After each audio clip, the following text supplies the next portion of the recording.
Off the motorway and onto the shortcut, over the hill. Almost as soon as he'd made that decision he was doubting its wisdom. The motorway, gritted and salted, had been black, but on this narrow road there was fresh white dusting even before it began to climb from the cars. Perhaps he should play safe, drive the extra 10 miles to the city and out through the suburbs to reach home, but there was no easy place to turn the car. Anyway, the snow wasn't that deep. 15 uneventful minutes was all he needed.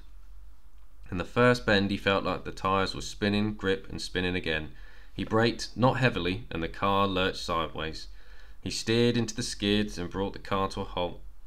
He let go a deep breath. Okay, still no room to turn, so he set off again, slipping into second gear but no higher, balancing his efforts to turn the wheel as little as possible against the need for enough speed to cope with the incline. He took corners in the middle of the road. At least at night there was some warning from headlights if someone was coming the other way.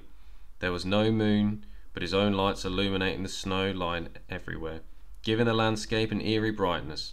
He was suddenly aware of the loudness of the orchestral music he'd been playing. It filled the car, but he hadn't heard any of it these last intense minutes. He hit off the button, turned the heating down. He wanted to be alone, and just himself on the road, to concentrate on the drive, to get him home without incident.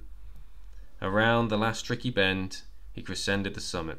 All downhill from here, he thought, as flickering movement to the right distracted him. On the bank above the road, level with his window, a roe deer was running, its eye full of fear, its lean brown body shining in the weird light. Such near grace, such wild, white bumpy beauty, and the only witness. And the deer outpaced the car, skipped into the white road and crossed into the trees, and it was away.